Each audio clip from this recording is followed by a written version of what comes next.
Chers camarades combattants pour la souveraineté véritable des peuples africains, je vous salue. J'espère que vous allez bien. Quant à nous, ça va. Nous sommes très heureux de vous retrouver ce 3 juillet 2026 pour partager avec vous une nouvelle très historique. Il s'agit de plusieurs terreaux et chefs terreaux activement recherchés du côté du Mali qui ont été mis hors d'état de nuit ces derniers jours du côté du Burkina Faso. Pour ceux qui ont entendu parler des opérations de guerrerie menées par les forces de défense burkinabé, vous savez certainement de quoi je parle. Chers camarades, chers combattants, en ce moment, l'identification des terreaux qui ont été mis hors d'état de nuit se poursuit. Et en ce moment, le bilan est déjà lourd en ce qui concerne les chefs terreaux activement recherchés du côté du Mali qui ont été mis hors d'état de nuit du côté du Burkina Faso. Pendant longtemps, l'on pensait que les terreaux étaient plusieurs groupes. On se disait que le Mali avait ses propres terreaux, le Burkina Faso avait ses propres terreaux et le Niger ses propres terreaux. C'est là la première erreur que l'on commettait. Ça, c'était la première erreur que commettaient nos armées. Les terreaux, ce n'est qu'une même bande,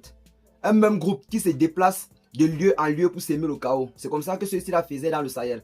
Et lorsque nous avons fait appel aux forces de l'ancienne puissance coloniale, au lieu de nous aider à les repérer et à les frapper, ceux-ci la permettaient en sorte que ceux-ci puissent se déplacer dans tout le Sahel, sans que l'on ne puisse en quelque sorte les détecter. Aujourd'hui, il est difficile pour ces terreaux de mener avec succès des opérations parce que malgré le regroupement, malgré la préparation, ceux-ci-là ne parviennent plus à faire tomber ou alors plier nos vaillantes forces combattantes. Chers camarades, chers combattants, le groupe de terreaux qui ont attaqué le Mali dans la journée du 25 avril et qui ont reçu une riposte très brutale venant de la part de nos vaillantes forces combattantes et de leurs alliés russes, Africa Corps, ont décidé cette fois de s'en prendre du côté du Burkina Faso où ils ont été une fois de plus frappés. Chers camarades, tout a commencé dans les attaques du 25 avril. Pour ceux qui se rappellent, les attaques du 25 avril qui a coûté la vie au ministre de la Défense, le général Sadio Kamara. Les attaques avaient été perpétrées toujours par ces groupes armés terreaux qui avaient même fait alliance avec d'autres fractions rebelles du pays telles que l'Azawad pour déstabiliser le Mali. Le projet était clair. Ceux-ci avaient pu mobiliser plus de 12 000 hommes pour attaquer le Mali. Après l'échec cuisant de cette attaque, ces terreaux ont décidé de fuir pour aller du côté du Niger, pensant pouvoir trouver un terrain favorable là-bas aux attaques pour faire la publicité ou alors pour enchérir les propos que tiennent généralement les maîtres impérialistes du côté de l'Europe, comme quoi les pays du Sahel sont des sanctuaires des terreaux. Ceux-ci là se sont rendus du côté du Niger pensant pouvoir trouver un terrain favorable là-bas, notamment dans la localité de Niamey, de Torodi et bien d'autres. Mais là encore, peine perdue. Les vaillantes forces combattantes ont riposté et leur ont administré une très bonne fessée. Il y a de cela quelques jours, ceux-ci ont cru pouvoir trouver un terrain favorable du côté du Burkina Faso, soit le 30 juin dernier, dans la localité de Gaïri, Seba et Solran. Ceux-ci ont également été copieusement matés. On parle de plus de 450 terreaux qui auraient été mis hors d'état de nuit en une seule journée et en une seule opération. Chers camarades, chers combattants, ces derniers temps, les terreaux sont véritablement acculés dans le Sahel. Pendant longtemps, on nous a fait croire que c'est chaque pays qui allait lutter contre ses propres terreaux, alors que aucun groupe terreau n'est propre à un pays. Ceux-ci-là se déplacent. Quand ils se sentent acculés ici, ils partent là-bas attaquer. Quand ils se sentent attaquer là-bas, ils partent. C'est comme ça qu'ils faisaient dans le Sahel. Et comme le Sahel est tellement vaste, c'est ça qui faisait en sorte qu'ils avaient cette capacité de se déplacer et à chaque fois créer de la panique partout. Il est bien vrai que ceux-ci avaient certains camps dans certains endroits. Je dis auparavant, mais ce n'est plus le cas aujourd'hui. Parce qu'actuellement, les terreaux n'ont plus officiellement aucune base dans le Sahel. Je dis bien aucune base dans le Sahel. Ceux-ci là vivent actuellement dans les trous, comme des rats, ou alors dans des grottes. Parce que depuis la prise de pouvoir par nos vaillants dirigeants de l'AES, chers camarades, chers combattants, disons la vérité, les choses ont véritablement bougé. Les terreaux ont considérablement perdu du terrain. Nous avons été surpris tout récemment d'apprendre les propos de l'eurodéputé Christophe Goma, ancien général qui a même fait des missions dans le Sahel. Des missions avec échec parce que c'est à lui qu'on avait donné la charge de capturer les chefs terreaux comme Amadou Kounfa et bien d'autres. Celui-là n'a rien fait en dehors de les protéger visiblement. C'est aujourd'hui lui qui prend la parole du côté du Parlement européen pour traiter le Burkina Faso, aujourd'hui parfaitement pacifié, de sanctuaires de terreaux. Quand lui, il opérait dans le pays là, le pays était comment? Il peut comparer la situation du Mali, du Burkina Faso, du Niger à son époque et la situation actuelle. Lui-même est conscient du fait que après les avoir chassés, les petits joujoux, les terreaux là, sur le terrain, ne sont plus protégés. On a chassé leurs protégés, mesdames et messieurs. Les protégés ont été chassés. Actuellement, les protégeurs, donc, parce que les terreaux, c'était les protégés. Le protégeur, c'était l'ancienne puissance coloniale. Ouais, on a chassé le protecteur.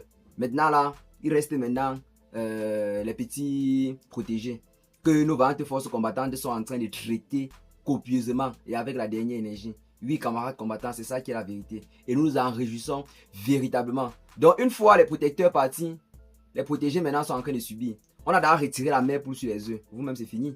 Si on retire la mère poule sur les œufs, il reste quoi? Les œufs là sont à la portée de tout le monde. Alors qu'il y a encore la mère poule, elle est là pour empêcher qu'on lui prenne ses œufs. Oui, mesdames et messieurs, c'est ça qui a été fait. On a d'abord retiré la mère poule sur les œufs en faisant partie les forces armées de l'ancienne puissance coloniale, en les faisant rentrer chez eux.